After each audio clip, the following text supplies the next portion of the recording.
Hey everyone, thanks for stopping by. I'm going to take a look at Studio Series 80 Brawn. Now, of course, he was in the first 5 minutes or so of the Bumblebee movie where he did show up.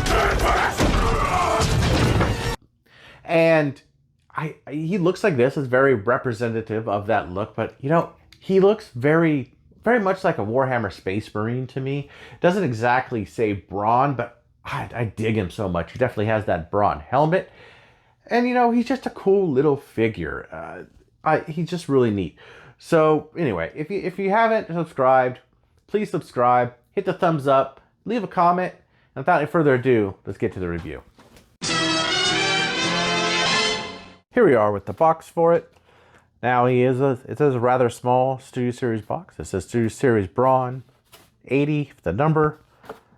Has the picture of him right out of the movie. Also on the side, Studio Series 80. On the other side, the Autobot logo, again with a actually flipped image of the character Brawn.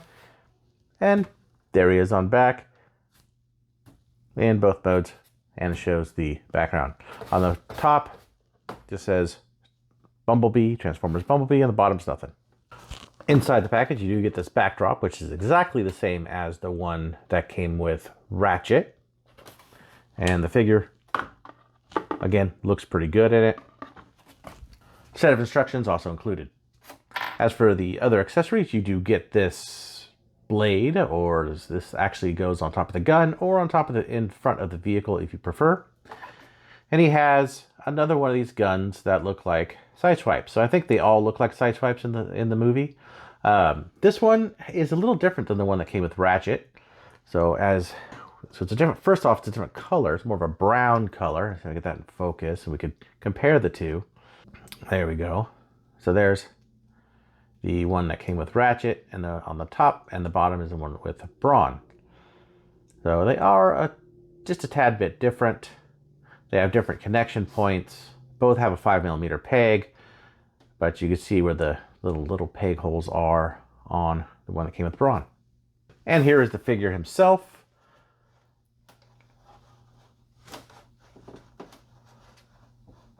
So I think he looks pretty good. There's not much hollowness on him at all. Like he looks pretty beefy, like for a little guy. He has pretty good face sculpt, just like the movie.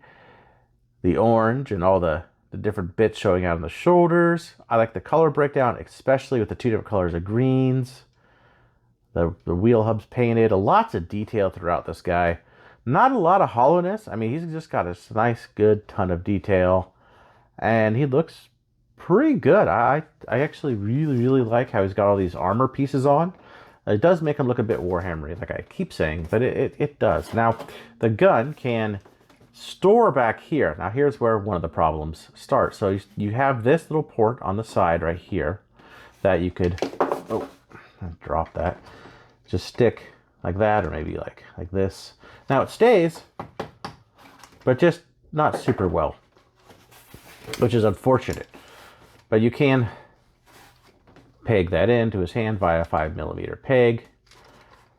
And while he can't actually hold it, that's kind of how he is on the packaging.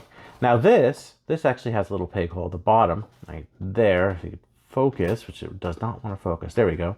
And there is a peg on the top of the gun, so you could actually stick that on there like that for storage in robot mode. I actually don't like the way that looks, but this has a 5mm peg on the back, so you could have them stick that in there, kind of get a knife thing going, you know.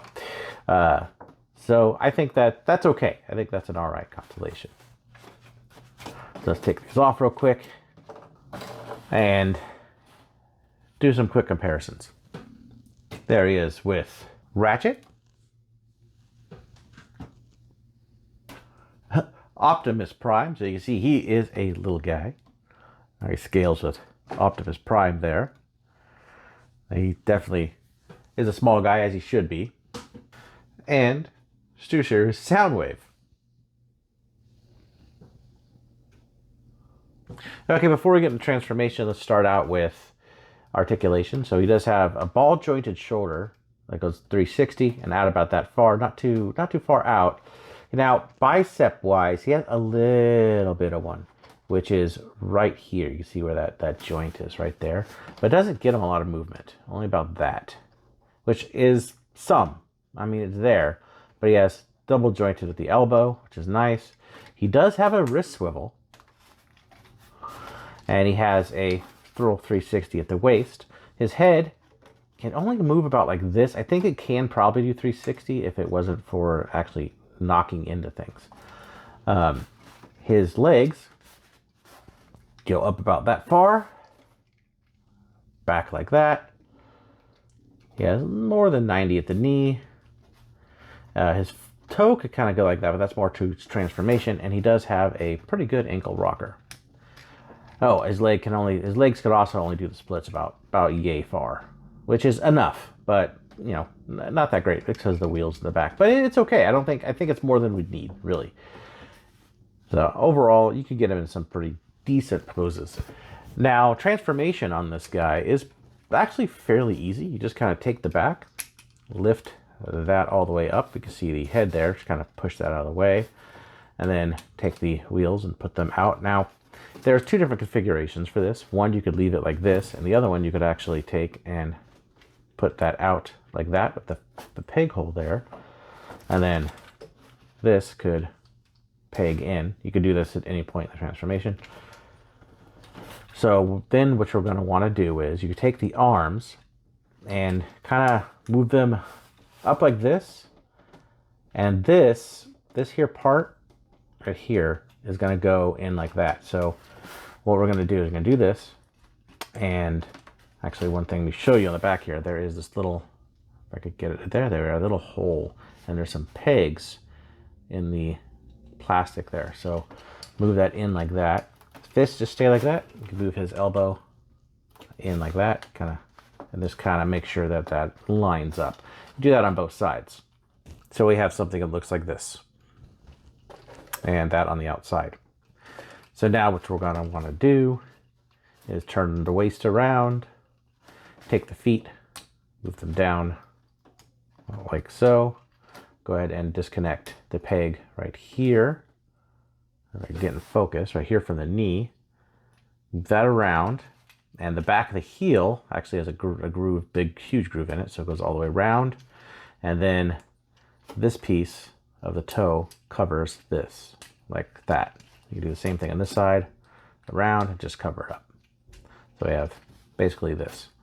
And then we're going to take these pieces, move them out. Now, as you can see, these appear right here. These are little slots. There's pegs that are right up there. And you're going to take that and fold that up, peg that in there, and there's also a slot right there and a peg right, let's see if I get that on camera, right in there. So you kind of got to get those both in, kind of put the top in first, and then the side, if I could get that to stay. There we go. And do the same on the other side. There we go. Make sure to kind of press it all together. Make sure it stays in. Why are you not staying in? And make sure the head gets poked out in there. And this is what we got for vehicle mode. Now he actually rolls really, really nicely, considering. Now this kind of looks like a moving toilet. It's from this side. You don't see it, but you know, it is what it is. I guess that's all they could do. But if you put the gun on, you have this little peg here, or hole there, and a peg here, peg hole. So you just kind of peg that in together like that. Now, the one bummer about it is, I think it looks great like this, but I think the one bummer about it is that that's pretty loose. Like, it just falls off. It's really, really loose. It just kind of stays there. It's all right. I wish it was a little better. I'll just kind of take that off. Now, if you don't want any weapons, this hole here, like I showed you earlier, does have a grill there, so it is detailed. So you don't actually have to have weapons. And I think it's an okay mode. I mean, it's a little vehicle, and he just kind of folds up and rolls around, which is really all you need for a Transformer, right? There he is, next to Ratchet. So they're very close to the same size, even though given his much smaller nature, pretty close to the same size vehicle.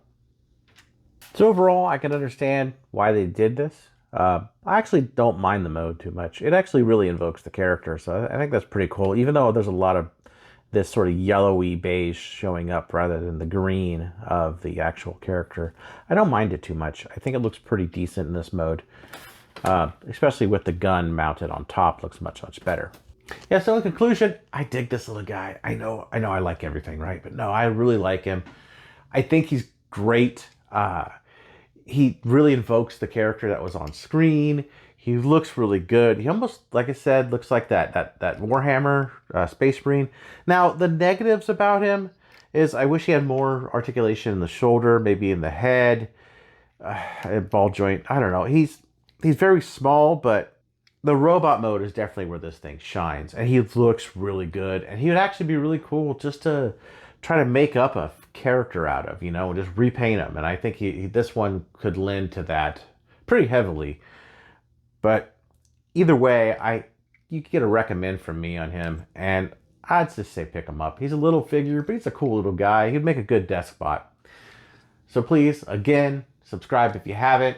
Thanks for watching. Thanks for listening, and I'll see you guys later.